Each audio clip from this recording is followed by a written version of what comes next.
नमस्कार, आप सभी का स्वागत है।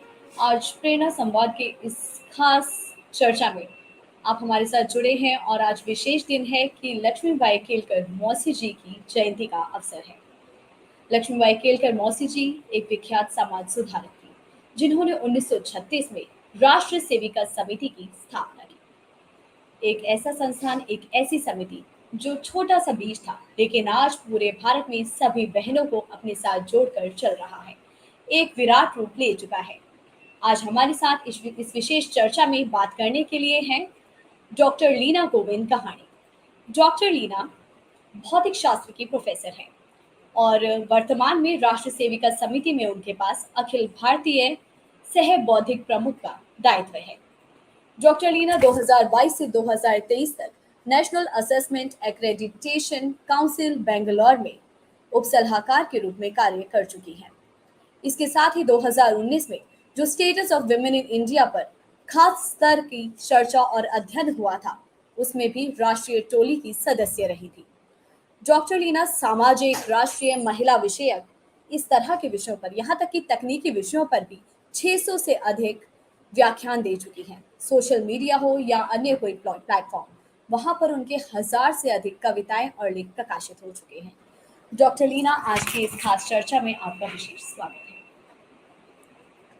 आज बहुत सारे लोग हैं जो राष्ट्र सेविका समिति को जानते हैं, लेकिन हमारी बहुत सी बहनें ऐसी भी हैं जो समिति के बारे में बहुत अधिक नहीं जानती हैं। जो थोड़ा बहुत जानती हैं तो समिति से जुड़ना चाहती हैं।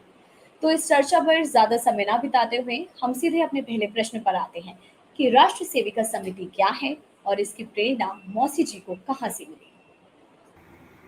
राष्ट्र सेविका समिति यह सामाजिक सांस्कृतिक संगठन है। ये विश्व का सबसे बड़ा महिला संगठन है और विजयादशमी के दिन 1936 में वंदनीय लक्ष्मीबाई केलकर जी ने राष्ट्र सेविका समिति की स्थापना की। परंतु इस संगठन की स्थापना के पूर्व ही उनके मन में कई सालों से भारतीय महिलाओं का सामाजिक प्रश्नों के प्रति योगदान होना चाहिए, ऐसा विचार उनके मन में कई दिनों से, कई वर्षों से था। और संघ की स्थापना 1925 में हुई। उनके जो बेटे थे वो संघ की शाखा में जाते थे और वहाँ का देशभक्ति का वातावरण देखकर और उनके बच्चों के व्यवहार में जो परिवर्तन आ रहा था उसको देख करके उन्हें ऐसा लगा कि एक बार संघ की शाखा को देखना चाहिए करीब से, और किस तरह से बालकों की तैयारी होती है, उनको किस तरह के संस्कार मिलते हैं, इसे जानने का प्रयास वंदनीय मौसी जी ने किया। समाज में जो विविध घटनाएं घट रही थी, जो प्रश्न निर्माण हो रहे थे, तो क्या संगठन के माध्यम से महिला भी ऐसे प्रश्नों के उत्तर के रूप में सामने आ सकती है? इस सोच के साथ मुझे ऐसा लगता है कि वंदनीय मौसी जी ने राष्ट्र सेविका समिति का जो बीज है ये बोया और आगे चलकर इसका बहुत बड़ा वटवृक्ष जो है वो बना है। संगठन कई वर्षों से कार्य कर रहा है। वर्तमान के परिदृश्य में संगठन का क्या उद्देश्य है? और तेजस्वी हिंदू राष्ट्र का पुनर्निर्माण करना, यह संगठन का जो है ये ध्येय है, ये उद्देश्य है।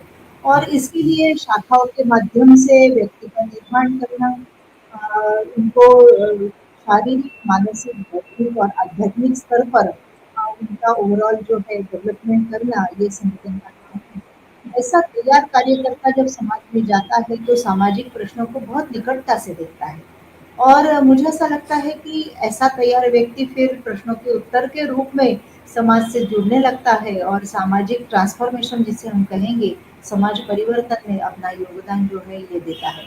तो ऐसी ही कई सारी सेविकाएं समिति के माध्यम से तैयार हुई हैं, समाज में अपना योगदान निभा रही हैं, चाहे वो सेवा कार्य हो, स्वावलंबन के कार्य हो या आपदा प्रबंधन हो। ऐसे सारे विषयों में समिति की सेविकाएं जो है वो जुड़ती जाती हैं। बहनों को संस्कार देना, उन्हें राष्ट्रहित के बारे में सोचने का, विचार करने का, के बीच का उनमें स्पंदन करना, यह कार्य जो है वो समिति किस प्रकार से करती है, उसकी कार्य पद्धति क्या है? आप लोग किस तरह से इन विचारों को बहनों तक पहुंचाते हैं और धीरे धीरे पूरे देश में इस विचार को फैला रहे हैं? ये कैसे संभव हुआ? सबसे क्या सबसे कार्य महत्व पद्धति क्या है? जी जी पल्लवी जी, सबसे महत्वपूर्ण डायमेंशन होता है किसी भी संगठन को बड़ा करने के लिए तो सबसे पहला माध्यम होता है संपर्क। तो राष्ट्र सेविका समिति की सेविकाएं जो है वो संपर्क करती है नई बहनों को, शाखा का काम या विविध कार्य जो चलते हैं, अलग अलग डायमेंशंस भी है समिति के, उन सब डायमेंशंस के बारे में बताती है। नई जो बहनें हैं वो शाखा में आने लगती हैं और शाखा में उनका जो ओवरऑल डेवलपमेंट जो है वो होने लगता है, क्योंकि शाखा का अगर 1 घंटा आप देखें तो इसमें शारीरिक रूप में अलग-अलग खेल हो सकते हैं या शारीरिक कार्यक्रम होते हैं, दंड सिखाया जाता है, अभी तो यष्टि भी आई है, योग चाप होते हैं, तो इस माध्यम से उनको शारीरिक स्वास्थ्य कैसा निर्माण हो, उनके जीवन में, उनका जीवन स्वस्थ कैसे हो, ऐसा एक प्रयोग जो है, प्रयास जो है वो किया जाता है। फिर गीत के माध्यम से राष्ट्रभक्ति भक्ति के संस्कार है, फिर श्लोक है, आदि कार्यक्रमों के माध्यम से उनको संस्कारित किया जाता है। केवल इतना ही नहीं, तो विविध कैंप के माध्यम से, आज की भाषा में मैं कैंप ही कहूँगी, उनका पूर्णतया प्रशिक्षण होता है। जैसे प्रारंभिक वर्ग में समिति के बारे में जानकारी दी जाती है, प्रवेश में हम थोड़ा-सा आगे बढ़ कर के उनका बौद्धिक स्तर जो है वो बढ़ाने का प्रयास करते हैं। हिंदुत्व क्या है, हमारी लेगेसी क्या रही है, सांस्कृतिक लेगेसी क्या रही है, इसके बारे में भी जानकारी दी जाती है। हमारे प्रतीक, हमारा परिवार, हमारी आज की जो सामाजिक स्थिति, इन सारे विषयों से इन बहनों को प्रशिक्षण वर्गों में अवगत किया जाता है। फिर अगला जो द्वितीय वर्ग होता है उसे हम प्रबोध कहते हैं, तो और ज़्यादा संगठन की जानकारी, मूल तत्व, इसके बारे में जानकारी होती है, गुरु के बारे में जानकारी उन्हें मिलती है और फाइनली जो होता है आखिरी का वर्ग वो प्रवीण वर्ग होता है। तो इस तरह से प्रशिक्षण वर्ग में बहनों की जो है पूरी तैयारी करके बाद में वो कार्यकर्ता जो है, सेविका जो है वो तैयार होती है और समाज में अपना योगदान देने के लिए वो समर्पित भाव से निकलती है और यथासंभव प्रयास करती है।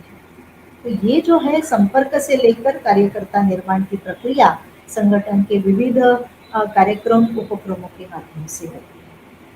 जी दीदी, जैसे आपने बताया कि आप लोगों ने बौद्धिक रूप से भी उनके विचारों को उत्तम करते प्रबुद्ध हैं, किया जाता है। जी। प्रबुद्ध, जी, साथ में उन्हें स्वावलंबी भी बनाते हैं, आत्मनिर्भर भी, शारीरिक क्षमता भी बढ़ाते हैं।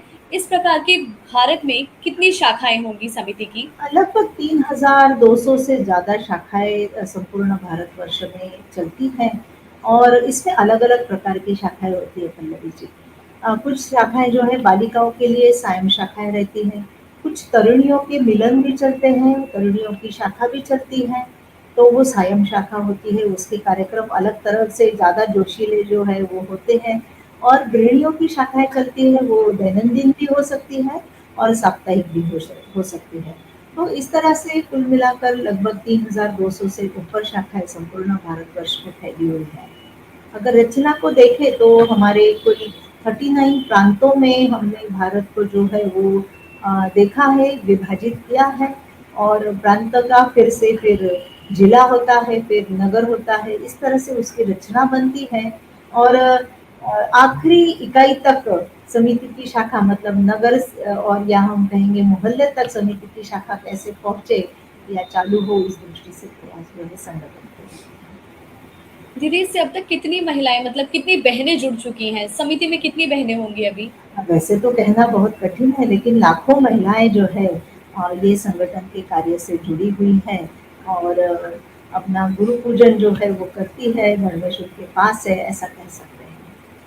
अभी आजकल जो महिलाएं हैं वो, जैसे देखिए, कार्य तो महिलाएं हमेशा से कर रही हैं, चाहे घर पे कर रही हूँ चाहे घर के बाहर कर रही हूँ।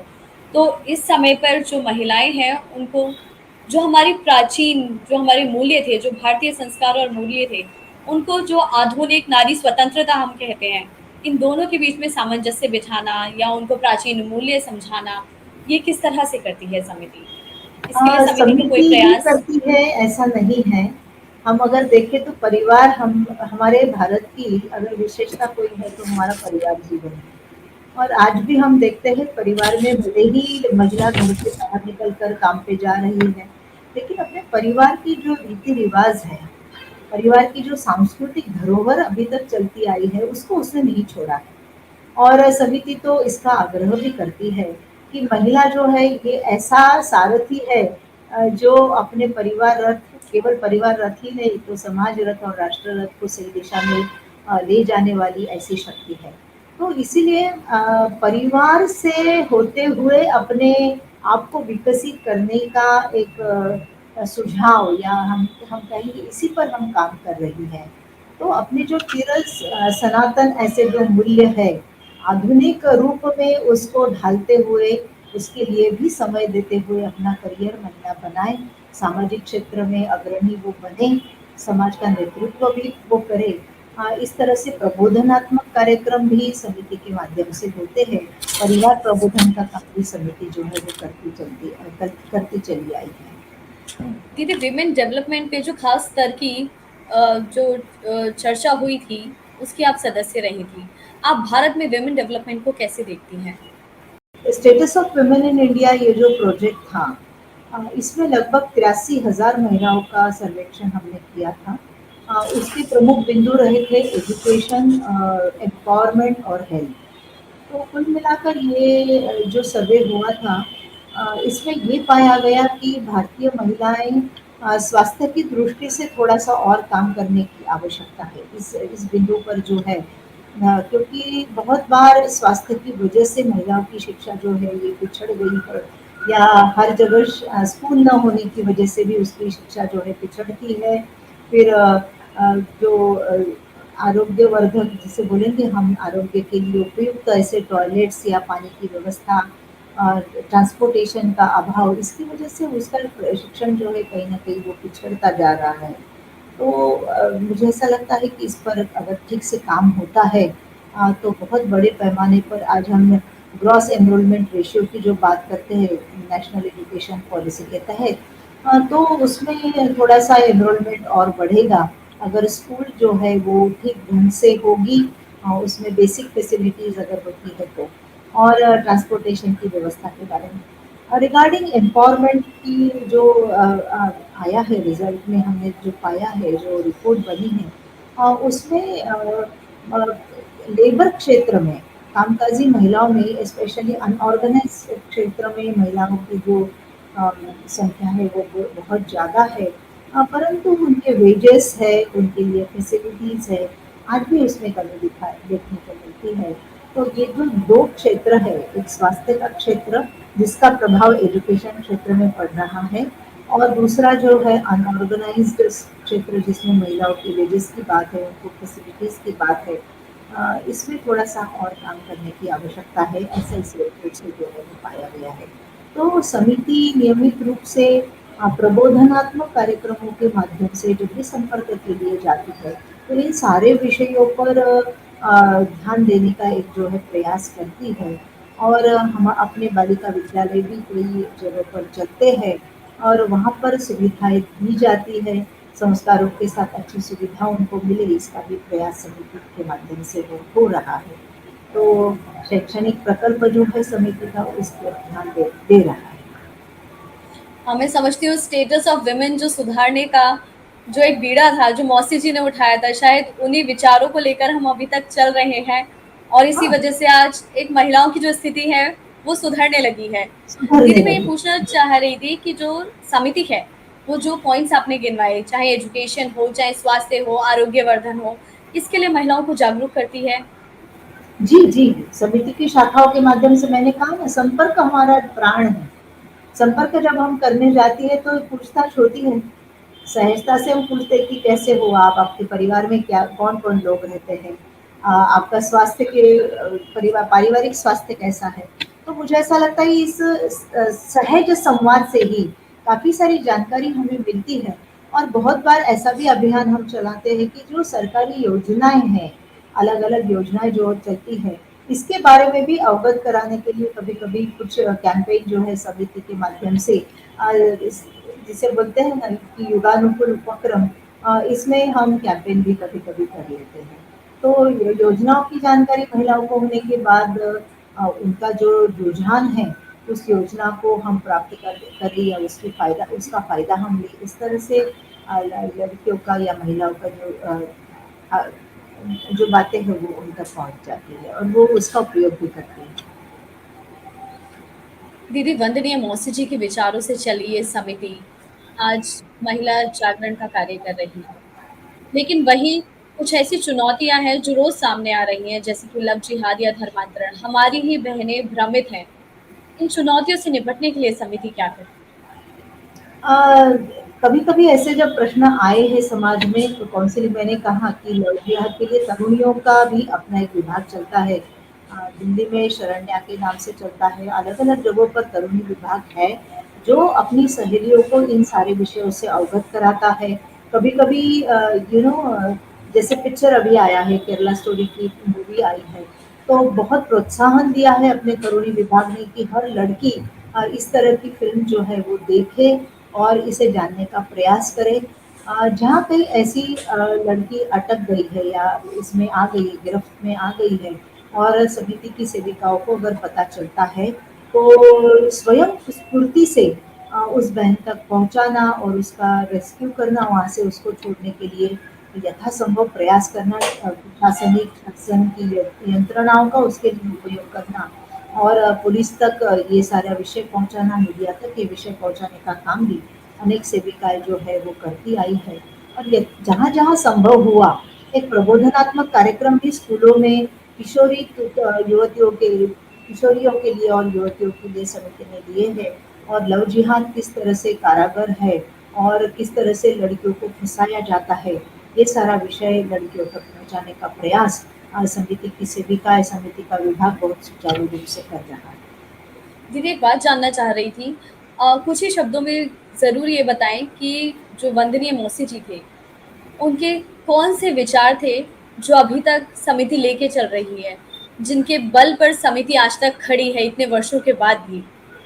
सबसे पहली बात तो वंदनीय मौसी जी का कथन था कि हमारा परिवार जो है, हमारी जो इकाई है भारत की, जिसमें संपूर्ण राष्ट्र का दर्शन देखने को मिलता है, इस परिवार को ठीक ढंग से संस्कारित करने का काम जो है ये महिला का है। स्वयं की उन्नति के साथ अपने परिवार की उन्नति उसने करनी ही चाहिए, ये एक पहला विचार। दूसरा विचार वंदनीय मौसी को जो छुआ था वो था विवेकानंद जी के विचार कि इस राष्ट्र को उन्होंने, स्वामी विवेकानंद ने गरुड़ पक्षी की उपमा दी है। उन्होंने कहा गरुड़ पक्षी को अगर ऊंचे आकाश में उड़ना है तो उसके दोनों पंख समान रूप से बलशाली होने चाहिए। वैसे ही इस भारत को अगर प्रगति प्रगति पथ पर आगे बढ़ना है, ऊंचे आसमान में उड़ना है, तो उसके दो पंख जो है, एक महिला है और दूसरा जो है वो पुरुष है। तो अगर ऊंचे आसमान में भारत को भी उड़ना है, प्रगतिशील बनना है, तो उसके दोनों पंखों में समान बल भरना पड़ेगा। महिला को भी शक्तिशाली होना पड़ेगा। राष्ट्र के समाज जीवन के हर एक क्षेत्र में उसका योगदान अनिवार्यता से होना आवश्यक है। तो वंदनीय मौसी जी की ये बहुत युगानुकूल विचार ऐसा है, ऐसा हमें लगता है, हम सभी बहनों को लगता है और इसीलिए मुझे ऐसा लगता है बहुत रेलेवेंट है। आज भी समिति उन्हीं विचारों को लेकर के आगे बढ़ रही है। वंदनीय मौसी जी ने कहा है कि परिवार को छोड़ करके हमें काम नहीं करना है, परिवार के साथ मिलकर के हमारे हम स्त्री पुरुष जिसे बोलते हैं ना, it is a complementary, this relation is complementary to each other, supplementary to each other. हम इसको एक बीज के दो दल के रूप में देखते हैं। इसीलिए परिवार अगर अच्छे से चलता है, अच्छे संस्कार मिलते हैं, तो विकृति जो है समाज की वो खत्म हो जाएगी। तो इसीलिए मुझे प्रार्थना की जो पंक्तियां है वो याद आती है कि पिता पुत्र भ्रातृष्ट भर्तारम एवं सुमार्गम प्रति प्रेरयन्ति विहि। तो हमें हमारे भाई को, हमारे पिता को, माता अपने पति को, अपने बच्चों को अच्छे संस्कार देने चाहिए, उनको सुमार्ग के लिए प्रेरित करना चाहिए। ऐसे विचार जो है ये दायित्व हमारा है, ऐसा समिति मानती है। और क्या करना है समिति की सेविकाओं को, तो दुराचार दुर्वृत्ति विध्वंसिनी, ये जो दुष्ट प्रवृत्ति समाज में आती है उसका विध्वंस हमें करना है। व्यक्ति का विध्वंस नहीं करना है, तो ये जो गलत विचार है इसका विध्वंस करना है। इसके लिए प्रबोधन करना पड़ेगा, इसके लिए समाज में जो एक दूसरे के प्रति विश्वास है उसको प्रस्थापित करना पड़ेगा। और प्रेम से सब कुछ हो सकता है, शांति से सब कुछ हो सकता है, इस पर समिति का बहुत विश्वास है। सभी समिति की बहनों का पथ संचलन देखा है तो एक विचार मन में आता है कि जो दीदी हैं वो आत्मरक्षा इस विषय को भी बहुत प्रोत्साहित करती थी। समिति आत्मरक्षा के लिए महिलाओं को कैसे स्वावलंबी बना रही है? मैंने कहा ना, शारीरिक प्रदान करने के लिए जो योगासन है, शारीरिक कार्यक्रम जो होते हैं, उसके माध्यम से वो आत्मविश्वास जो है उनमें आ जाता है, वो अपने आप को बलशाली महसूस करती है। और ये सारा प्रशिक्षण वर्ग में और नियमित ये सारे प्रशिक्षण जो है वो दिए जाते हैं। तो युद्ध भी उसका एक माध्यम है कि जब हमारे पास शस्त्र नहीं होंगे, तो वैसे समय में स्वयं की रक्षा, केवल स्वयं की रक्षा की बात नहीं है, समिति नहीं करती। स्वयं की रक्षा के साथ-साथ समाज की अन्य जो सज्जन शक्ति है, इसकी भी रक्षा करना, अन्य लड़कियों की भी रक्षा करना, इसका दायित्व जो है वो हम पर ही है। और हमसे ही प्रेरणा लेके समिति के बाहर की जो बहनें हैं, जो शाखा में नहीं आती लेकिन हमारे समविचारी हैं, इनको भी हम प्रशिक्षण देते हैं। संवर्धिनी न्यास दिल्ली में एक नया अपना ट्रस्ट है, ऑल इंडिया ट्रस्ट है। इनका काम यही है कि बहनों को एम्पावर करना, हर तरह से एम्पावर करना, और उनको आत्मनिर्भर बनाना, उनको आत्मरक्षा के प्रयोग सिखाना। तो वो कॉलेजेस में जा जाकर इस तरह के कार्यक्रम जो है संवर्धिनी न्यास देती है। दीदी, आपके साथ ये संवाद बहुत ही ज्ञानवर्धक रहा, बहुत सारी बातें आपसे जानने को मिली समिति के बारे में। एक प्रश्न और, जो हमारी तरुणियाँ हैं, जो टीनेजर्स हैं, उनको आप क्या सुझाव देंगी, क्या संदेश देना चाहेंगी? कि टीनएजर्स को सबसे पहले तो ये चाहिए कि वो अपनी भारतीय संस्कृति को जानें।